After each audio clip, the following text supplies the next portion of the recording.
right, welcome everybody to Week 13 Solo Ship. JM, how was your week? Did you play a lot of Josh Jacobs? Because I know we talked about him on the show last week, and that 80-yard touchdown in overtime was a big slate changer.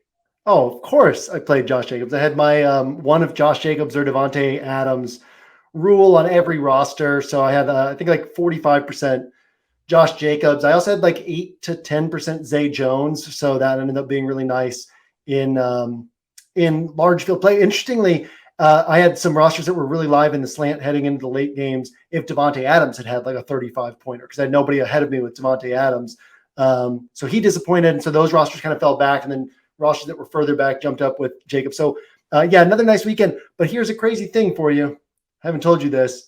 Had Josh Jacobs on my main roster in high dollar single entry and didn't cash. So somehow managed to have a 51 pointer at 3% ownership and did not finish in the money. So that was one of those, like, kind of, it took like 2 days. I wasn't really frustrated, but it was just like, how on earth is that possible? And I had Travis Kelce and Patrick Mahomes. I had Rashad White and Jeff. Like, I didn't do anything crazy on those rosters. I had the Jets defense. But Donovan Peoples-Jones had his second worst game of the season. And I'm kind of mixed and matched, like Demarcus Robinson and Treylon Burks and Zay Jones. But I had Demarcus Robinson on that roster, and he put up a dud. And so, it's just one of those random things where you're like, I don't know how it's possible to do it, but I did it. Yeah, there are weeks when I look back and I don't know how I didn't win money, right? And it tends to be higher, I think, higher scoring weeks maybe, where of course, like, you look at the scores you're used to seeing and thinking like, oh, I did great, except for the not getting any money, but like everything else was spot on. And I think sometimes in football it does come down to the defense, which is why it's a good place to pivot in single entry or 150 lineups, because that really is, it's almost like a random number that you get assigned to your roster, and if it doesn't hit, it can be difficult. So the Miami defense did well along with Josh Jacobs, I think, and then like the Chiefs defense did okay, I think, but it was heavily chalky on DraftKings. Yeah, like 11 points from the Chiefs, 8 from the Jets. Like, neither of those were, those are pretty solid scores, especially the price tags we spent. Not difference making, right? Like the week before, finished second in the 100K power sweep. And part of that was Patriots defense putting up 17 points. Like you say, like that random number assigned to your roster. And I've said that before, of like, you look at your week and you're like, man, I did great. And they're like, yeah, but if I'd gotten 6 points from defense instead of 17, that's a totally different week. It's one of the reasons too, we've talked about this, of the value of just paying a little bit more for defense, where people don't spend that extra 300 or 400 and you get a lot more upside. When there's like a 2.4K defense that can legitimately put up 10 plus points, that's one thing. But when it's like the chalky defense is 3,100 and you can get another defense for 35 or 36 or 37 that can actually break the slate at low ownership, the value of doing that is so great. And I think a week like this, with so much upside across the board, people will have a harder time paying up a defense. So I've actually spent so much time this week looking at all the offensive components that I really don't even have a strong handle on the higher priced defenses yet. But I do think that's going to be an interesting way to go. And I'm really curious to get your thoughts on this slate for single entry, because I see this is like maybe my favorite large field slate of the season. But I have some high dollar single entry rosters reserved, but I'm also reserving the right to withdraw those on Saturday night, because I'm kind of like, I don't know if I want to put in like a large chunk of bankroll on single entry on a week like this, where there's so many different spots for upside. It's an interesting week when we talk about single entry, for sure.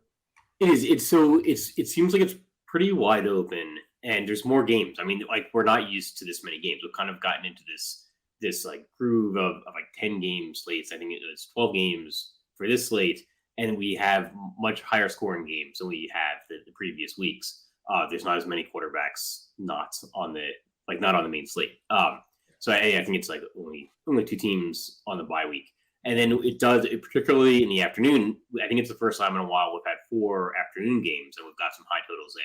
So we've got the Chargers and Raiders, I think, are at 49.5. We got Chiefs and Bengals. I think that's the highest of the week at 52.5. And then we do one game in the 1 p.m. slate of games that has Jacksonville, Detroit is also at over 50-point total. So I think all of those games are going to be really popular, but I think there's other spots that are actually just as in play.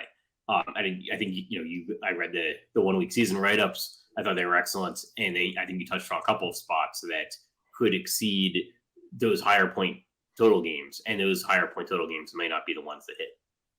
Yeah, and I think it's interesting too that everyone seems to be early ownership numbers. It seems like people are treating the Jacksonville-Detroit game with a high level of certainty. We've seen a lot of shootouts with Detroit, and we just saw Jacksonville put up points last week. And it's always nice when you get the low-owned Zay Jones score, and then you see everybody overreact to it. And so you're like, well, cool, I already got that score. I don't have to overreact. Zay Jones is always a strong player. It's why, he was a guy I was on last week at a low price tag, but also kind of a guy with a wide range of outcomes. And two teams in Jacksonville and Detroit that prefer to lean on the run and tend to turn pass heavy when they're pushed to turn pass heavy. And so if two teams are like that, it becomes less likely that the game turns pass heavy. That's the sort of game where it'll be surprising if it's low scoring, but it'll also be surprising if it's like 65 plus points, right? And so betting on that game at higher ownership kind of becomes this thing where you need these other games to disappoint and that game to hit its highest end of its range, which I don't think, if we took ownership out and strategy out, I don't think it's a bad way to play it. But looking at ownership, right? Like if that game were low on it, like, hey, I want to pile up on this game. But looking at early ownership, it's kind of what's interesting is then people are like, oh, I can save salary at Trevor Lawrence. I can save salary with Zay Jones. Travis Etienne's underpriced. And so they're kind of in this 5K to 7K range of salary, and it's leaving people off of Tyreek Hill and Patrick Mahomes and Travis Kelce and AJ Brown and like all these guys who are also capable of putting up 40 plus points on this slate. And so, and there's a lot of sub 4K wide receivers I like this week. DeAndre Carter, DJ Shark, Sky Moore, Marcus Valdes-Scantling's 4,100, Kendall Hinton. I mean, we won't get into all these players. If you're interested in like my deeper thoughts on it, it's all on OWS. But yeah, I mean, there's some interesting value that has ceiling and then allows us to fit in some of these potential 40-pointers. So I will have like different roster construction approach for sure than the chunk of the field. It's like, hey, Lions and Jags, kind of this 5K to 7K range. I'll go kind of like a little bit cheaper, a little bit more expensive, and just get different ownership and hopefully get some 40-pointers because this is a week that we could see 40-pointers from multiple players this week. I think what's leading a lot of people to this game is on DraftKings in particular. I think Amon-Ra, St. Brown, and Travis Etienne are underpriced. And they've really kind of been underpriced all season. And so they've been popular players all season, and now they're facing each other. And I don't mind the idea of using those two guys together in like a DraftKings roster. And that gives you a lot of salary, and they're underpriced, so it gives you salary to spend on other pieces. I just don't think you need to go crazy on this game, assuming that it's the one game that can hit and every other game is going to be, is not going to have any valuable pieces. So I think that then that is leading people to Trevor Lawrence, right? Because they're playing the game. And I don't know that he's going to be putting up the outlier score that you need. And there's other games. Like I particularly like this Miami-San Francisco game, just because it reminds me a little bit of the Miami-Baltimore game from earlier this season. I was actually looking at the two games. I was comparing those two games. That Miami-Baltimore game had like a 43-point total. Yeah. And it went for 80 points. And the reason it went for 80 points is there were 5 touchdowns that went for 50 or more yards. And this game, the San Francisco-Miami game, has multiple players that can go for those 50-yard scores. Like Christian McCaffrey, Deebo Samuel, Jeff Wilson even has like a 40-something yard rushing touchdown. Tyreek Hill, Jalen Waddle. And it doesn't have the highest point total, but if those guys get their 50-yard scores, suddenly it can go way over the total, right? And it can hit like 70 or 80 points. And we've said it before, like, yeah, you just want explosive players. Like you want a guy that ends the drive from his own 20-yard line and then hands the ball back to the other team. And if the other team has somebody that can do the same thing, then suddenly you're going way over the total. But I mean, it's also a game that could disappoint. It's got like a 46-point total. Yeah. Well, and that's the thing, right? Most people don't want a game that could disappoint, we're totally fine with that, because if we're not thinking about the downside, if we're thinking about the upside, well, the upside is, I do wonder, I'm curious, I guess you and I, in some ways, we kind of share a brain, right? Like we see these things similarly. But also, like, this is a game that I'm high on. This is a game that some other guys at OWS are high on. This is a game that, you brought up as like this game that could have this outlier. And we're seeing like 1% ownership on Tua. I do kind of want, I do think this is the spot, like other sharp DFS players are going to see this ownership and then be like, well, this is a spot, right? But I also kind of do wonder if that willingness, like on your end, there's the willingness to be like, I don't care if I'm wrong. Like, I'm chasing upside. Here's the highest ceiling. And on my end, I can take like my NFL knowledge and be like, oh, this is a better spot than people realize. I'm really curious to see if this actually is like false ownership projections. You remember when Rashad Penny was like 6% owned and we were like, ooh, he's a really sharp play. And then he was like 30%. Sure, he put up 30 points, but he was 30% owned, right? He wasn't the edge. He was just like, you had to have him just to keep pace. I don't think Tua will be like that, but I could see him being a little bit higher owned. Or do you think it's just like, hey, the field's not going to be on this guy, and we will be? Because the totals actually dropped here. The implied, the over-unders dropped. The implied team total for the Dolphins dropped. I don't care about that, right? The Bengals and Steelers total dropped 3 points to 39.5, and the game played to 37-30, right? Like, if I see something from my like NFL knowledge, I'm okay still. Game total drops, that's fine. I'm looking for the upside. So that doesn't bother me. Maybe that'll draw ownership away. I don't know. You have any thoughts on that? I think the ownership is actually accurate. And sometimes I agree with you. Sometimes I see this thing. I was in the Sunday morning show. I think we were talking about Tyreek Hill's ownership. I think we had it at 25%. Maybe it's going to be 15. Yeah, I think it ended up being 16 because there were just other receivers that came up kind of late in the day Sunday. I think they became more popular. It's like there are people around play those guys instead of Tyreek Hill. But at this time, I think the ownership is accurate. So much is driven by point totals, and so much is going to get driven to like to Kansas City, Cincinnati, and to this Jacksonville, Detroit game because they have the highest point totals. And really, it's both people that are projection oriented because so much of the projections come from right. median outcome of the point total, right? Like if you're building a projection system, you start with the implied point totals and the Vegas totals generally. I think some of them don't, but like most of them do. And then they just say they work backwards from that. Okay, well, how many touchdowns are there going to be? How many plays do we think they're going to be? But it doesn't account for the fact that like some games could go way over their total, and that's where you find an edge. But in terms of ownership, people are looking at the projections, and like if the game doesn't have a high point total, it's not going to have a high projected players. And then even casual players, like super casual players that are just looking at their phones. Like, don't look at projections. They're at least looking at the baselines, right? And they're at least so, oh, this game's got like a point total that starts with a 5, and all the other ones start with a 4. Like, yeah, the guys from this game. And that's not the worst starting point, but it does cause ownership to condense over certain guys, and particularly for cash games. And then if you're playing different guys in single entry, like that's the point of this show. Yeah. So from the perspective of that game too, a couple things that in case you're watching this and you're like, yeah, but why that game? Because there's like the big red 5th next to Tua's name of like, oh, this is a tough defense that he's facing. The 49ers they've allowed the fewest running back rushing yards in the NFL. The Dolphins last week against the Texans, who everybody just attacks on the ground, right? Texans had faced a 47% pass play rate. So below half the plays against them had been passes. Dolphins came out 80% pass play rate against the Texans of all teams. There's no way that Mike McDaniel, who knows this 49ers defense inside and out after being there in that building for years, there's no way he is going to come out and say, well, let's run the ball over and over again, right? So that's part of this already taken care of is they're going to pass. And then the question is, can they be effective here? Well, the 49ers shut down the Chargers, they shut down the Seahawks, they shut down the Cardinals, but all of those are offenses that don't really scheme guys open and don't do a great job creating space with their scheme. The Chiefs, meanwhile, put up 44 points in this matchup. Mahomes threw for over 400 yards. Chiefs had over 500 yards of offense, and their offense is a much closer comp to what the Dolphins do, which is design their offense in such a way that it creates space in the defense and basically gets the ball into guys' hands in space. And so I really like the spot because the question marks are already condensed in terms of we know how the Dolphins will attack here. They'll pass.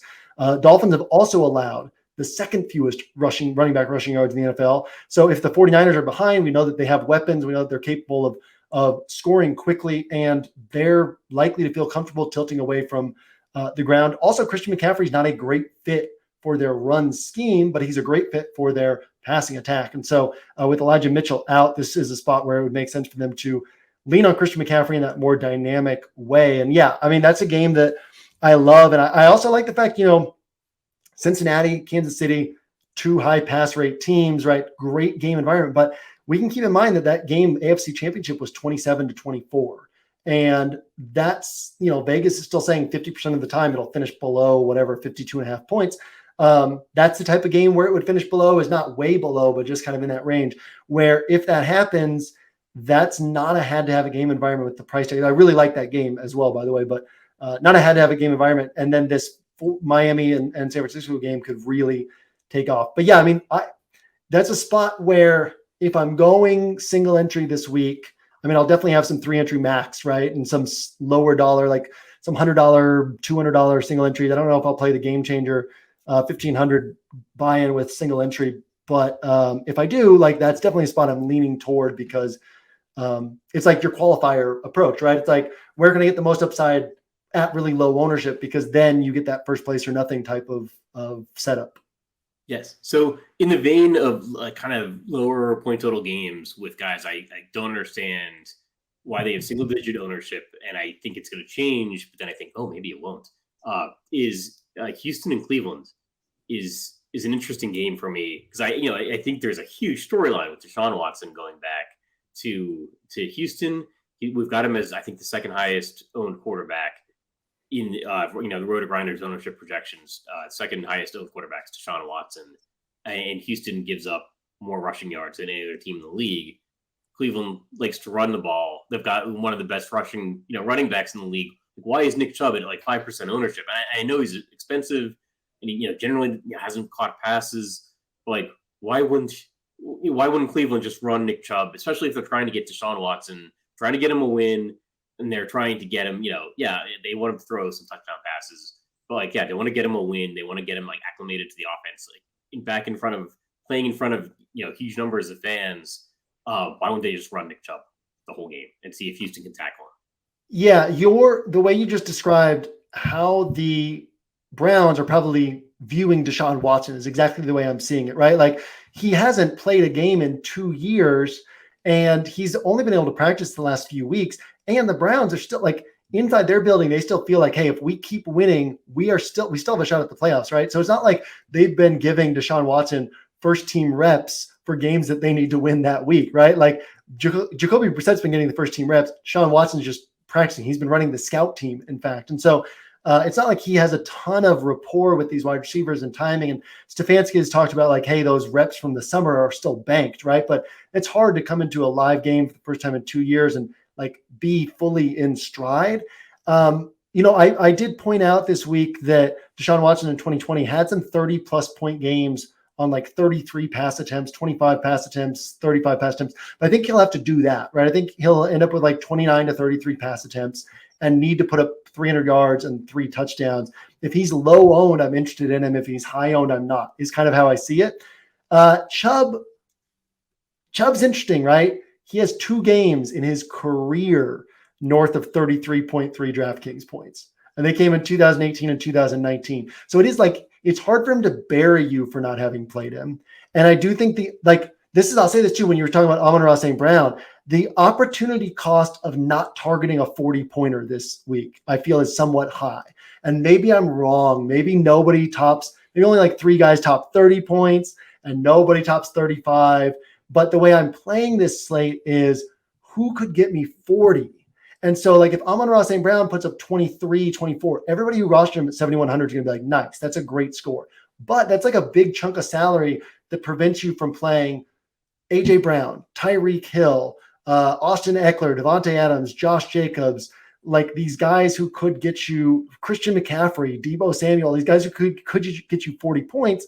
And if those scores happen, you don't get them, you're in trouble. So that's kind of how I see Nick Chubb. Is I think the opportunity cost is a little bit high. Like, I think he's a super sharp play in terms of, I think he gets 26 to 33 points, right? But then what if Jamar Chase and AJ Brown put up 45 apiece, and like you can't win without them. So I am like, I'm looking at opportunity cost as well, but I do think I fully agree with you on how like we should be looking at that Cleveland game. So we'll keep on narrative street with AJ Brown. Yeah. So I think it's going to be another interesting matchup, another game that's got a lower or middling, point total. But we've talked about like Tennessee forces teams to pass the ball, and that's not necessarily actually kind of. I was looking at this game thinking like it might be a good like bet. Like we don't really cover that, but like this is not necessarily a good matchup for the Eagles. But it'll be interesting because I think if the Eagles do win this game, I think there's a good chance that AJ Brown has a big game, because I don't think it's a good game necessarily for Jalen Hurts, but I think it's a good game, like, because he's a rushing quarterback. But maybe, and there's the narrative street of AJ Brown going back to Tennessee, and we've seen AJ Brown put up 3 touchdowns in a game before this season and break a slate.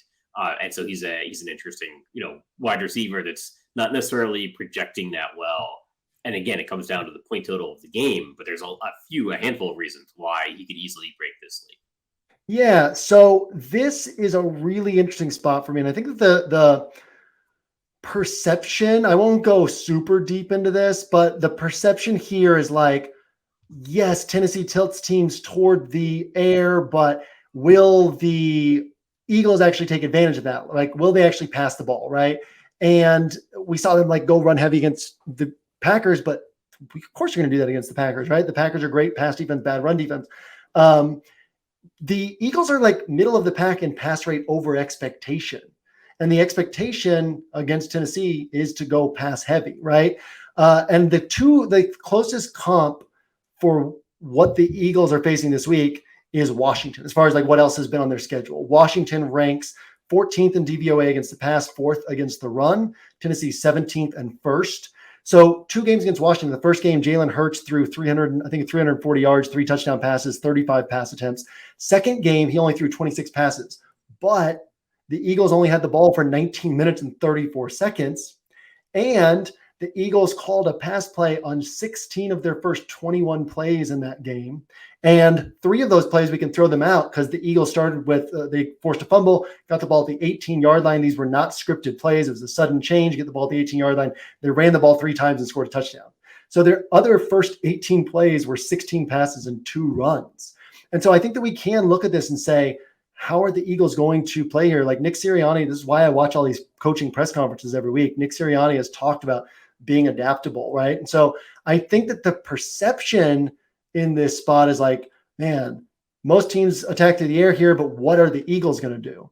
But the way I look at it is like, no, it's high probability that the Eagles attack through the air, and then Dallas Goedert's out. And then if we want to go down narrative street, not only was AJ Brown hurt by the fact that he helped build this Titans franchise and then got traded when he wanted to get paid, right? His rookie contract, done this on his rookie contract, got traded. They drafted his replacement. But on top of that, Nick Sirianni is a player's coach, and AJ Brown and Jalen Hurts are really tight.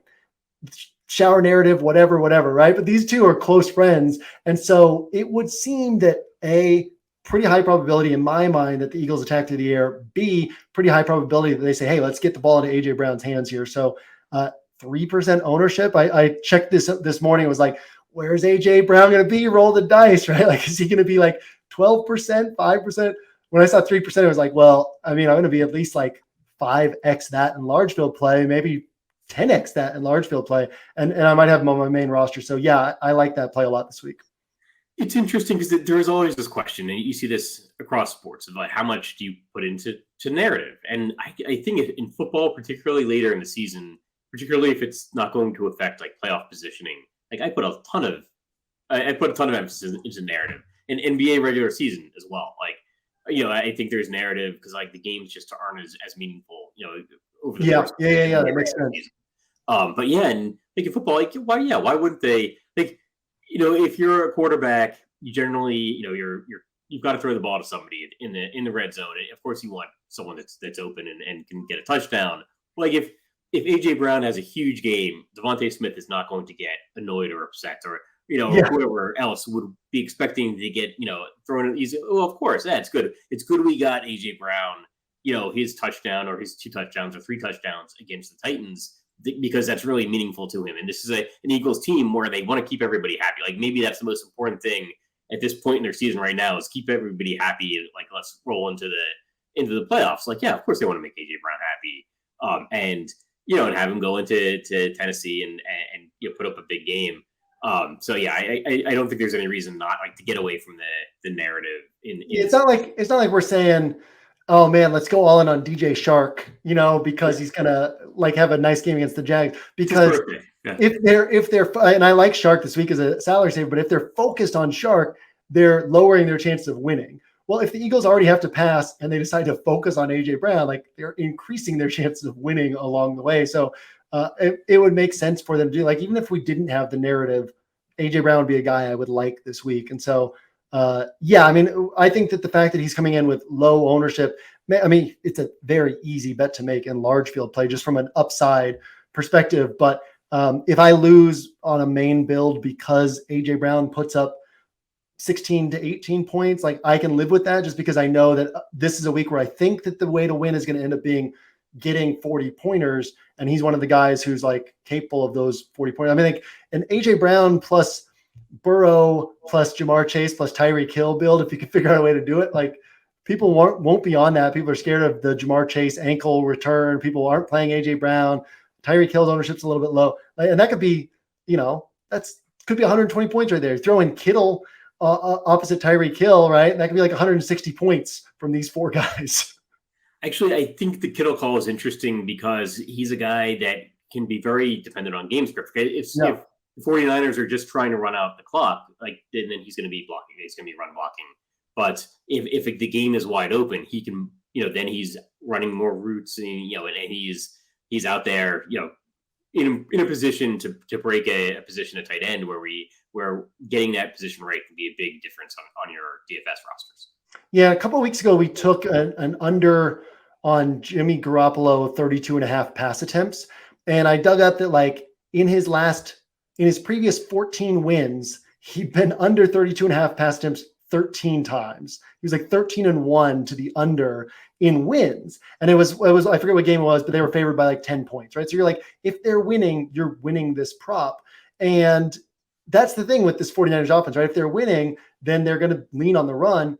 But what if the Dolphins are putting up points here? Well, now you've got Garoppolo throwing the ball, and now you have Kittle more involved. You have these opportunities for these big plays. And so, yeah, and like you said, these guys who can score from anywhere on the field, and that includes Ayuk, that includes Debo, and they're all coming in with low ownership. So, yeah, I might be solving my single entry dilemma a little bit here, just because if we're gonna say first place or nothing, right? Like this is a place to go, first place or nothing. Of course, like Mahomes, because of the salary squeeze that people are creating with the Jags and Lions, we're still seeing low ownership on Mahomes, Kelsey. Like there's some interesting ways to play that game as well, don't you think? Yeah. I mean, that's the higher point total game, the second highest point total game of the week. I don't know. It's difficult. I don't know how the week shapes up, and no, in retrospect, right? Was it the week where you just needed to pile on the high point total games? Because there was actually 2 other games that I was going to bring up that are lower point totals that. Oh, I like that. One of them in particular you brought up as being a future million maker winner. Oh no, is Pittsburgh and Atlanta. And I was actually looking at it, surprised the point total was so low. Like 42.5, and Atlanta's projected for 20.5 points. But you've made the call like Kenny Pickett and George Pickens are going to win somebody a millionaire, a million maker winner by the end of the year. Are you sticking to that, or are you? I don't know. Matt Canada is kind of like he's trying to rain on that parade a little bit because he's like, we're used to the Steelers being somewhat aggressive, but he is like calling these games almost like, hey, if this game's close, we're not going to make mistakes. And we're not used to that from the Steelers. So I was expecting more of like hey, let's develop Kenny Pickett and let's go with our typical pass heavy approach. We can't run the ball anyway. But they've been more like balanced and more conservative unless they're pushed to put up points.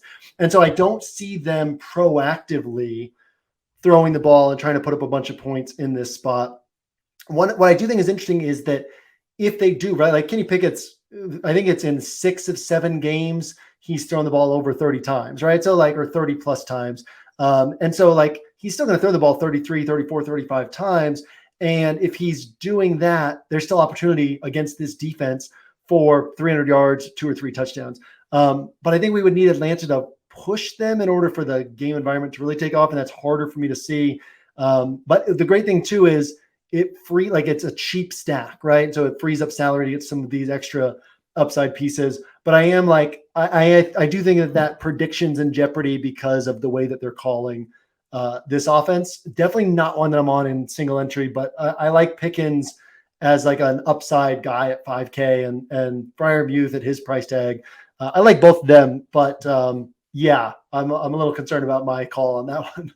Yeah, no, but actually, I think it's still reasonable, and I actually think that was an important distinction you made. That I actually do. I think it's a good game if you're doing 150 lineups, or if you're entering, hundreds of thousands person tournament, where other people can enter 150 lineups. And maybe this is a game.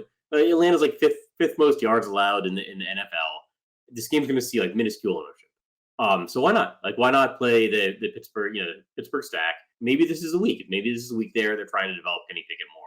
Like trying to let him air it out against a poor defense. And then that game starts playing at a much faster, pace, or there's more plays, and Atlanta's running it back. So I think it is a good game, but not necessarily a good single entry game. And then one other low point total game I want to talk about, and then we'll talk about the Chiefs and Bengals. But Jets Vikings, I think, is a little bit interesting. Minnesota allows the most passing yards in the NFL. Garrett seems like Garrett Wilson's really coming on. I think Garrett Wilson's a guy that we're going to look at and be like, I can't believe he was only that price by the end of the season. And Mike White looked good. Like I think we touched on him briefly last week. And, it's a really cheap quarterback. He ended up going out and having a pretty decent game.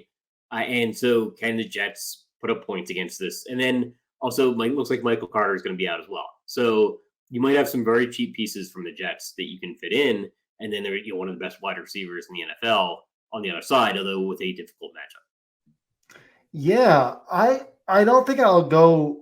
I mean, I'm fine with the Jets' cheaper pieces, Donovan Knight and Garrett Wilson in single entry. I don't think I'll go to like the Justin Jefferson like game stack in single entry. And maybe I'm overthinking it, but I think that the Jets zone heavy defense is going to allow for more catches for Jefferson, but like harder for him to pick up a bunch of yards, harder for him to have a blow up game. But no, I mean, I do think it's like, here's the thing. Projection systems aren't going to be on it. And the casual players not going to be on it. And people like me are not going to be on it, which really leaves this game stack to like DFS players like you, right? Who are just like, hey, what are the spots that can hit that other people are not on, right?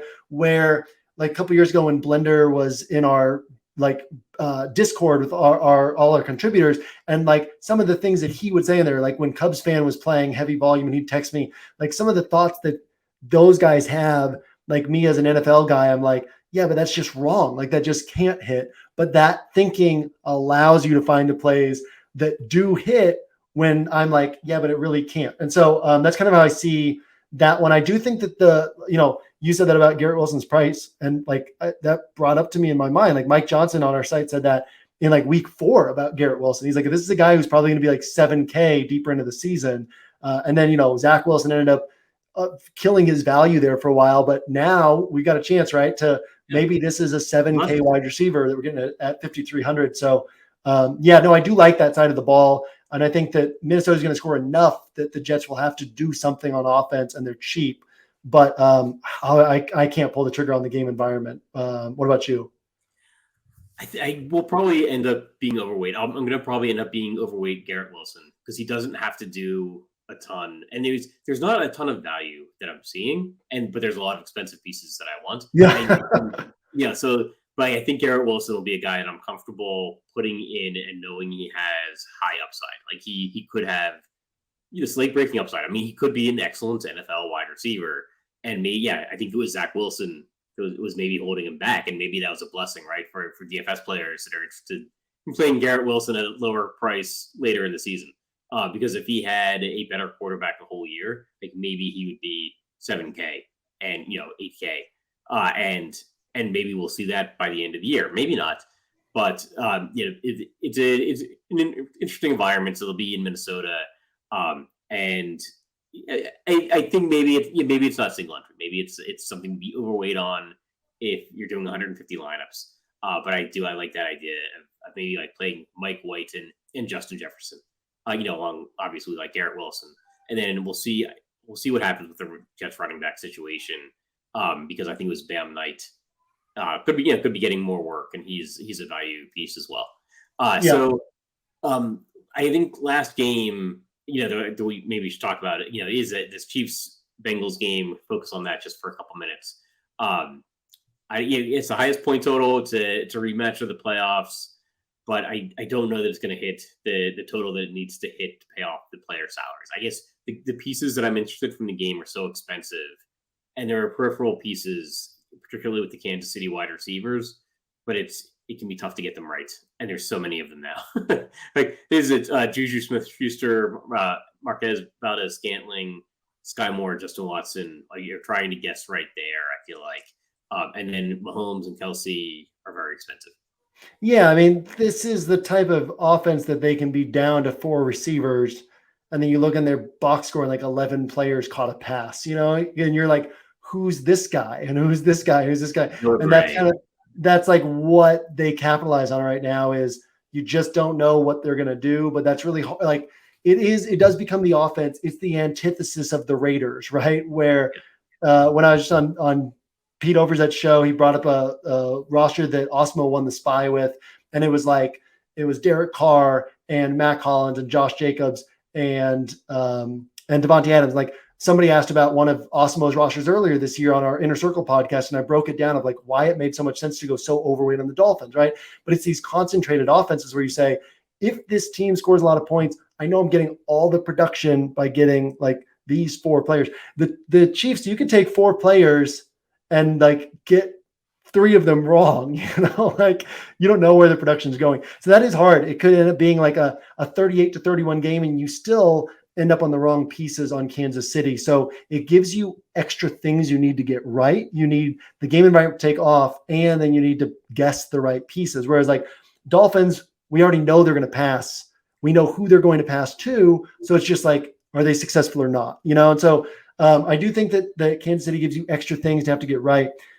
And I do think that it's possible for, both these teams are going to play zone heavy coverage. They're going to try to force the other team to kind of just march the field. So I do think it's possible that this game finishes, it's very hard for this game to totally crater, but I do think it's possible for it to be 24-27 or 21-27 or whatever, 27-20, something like in that range.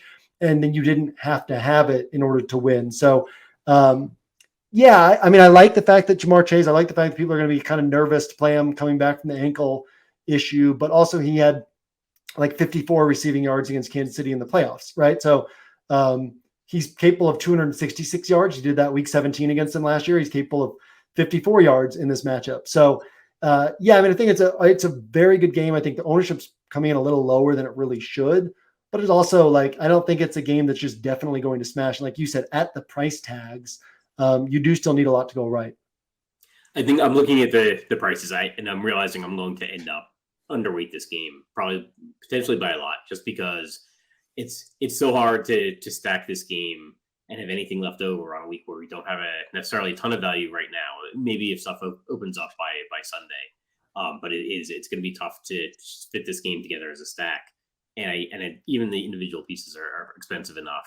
But I mean, I'm sure I'll distribute it across my 150 lineup set. But even for single entry, and especially on a week where I think other lower priced games can hit, then I think I'm going to probably end up underweight this game. Yeah. Go ahead. I don't know where I'm at on that. I don't think I'm going to be like massively overweight this game from a starting point, right? And then I'll be like even-ish, or I'll be underweight, but probably not substantially underweight. But I do, I'm with you. Like, it's not just a sure thing in this spot. And at first glance, it can kind of feel like that, right? But we saw it with Bills and Chiefs earlier this year, where at first glance, you're like, how is this game total not like 60? And then it ended up finishing under the game total that we all kind of felt like was a little bit low, right? those things happen, and that can happen here. The Bengals have a good defense, and both team are each like coaches don't care about stats, like coaches care about wins. And so if they're like, okay, this is what the defense is giving us, we got to march the field, short area throws, let's mix in the run a little bit more than normal. They'll do that because they want the best path to a win. We're the ones who care about stats. So we do have to think about how they're going to play it. And I think that, exactly like you said, like it could finish like lower than people are anticipating for sure. All right. Any final thoughts on the week? No, I'm excited for this weekend. It's going to be a really interesting one where a lot of potential upside, a lot of different ways to go. And I think the field is seeing like a very narrow way to approach this, and we can kind of move outside that into a lot of different areas that might end up being the pathways that lead to first place. Yeah, I think it's going to be an interesting week. And, we'll see. It could end up being a Coors Field slate, like you've described it, right? Where like you had to be on the Chiefs, Bengals, or the Lions Jaguars game, or I think just to easily be one of the other games. So yeah, we'll see. It'll be an interesting Sunday. We'll see what happens.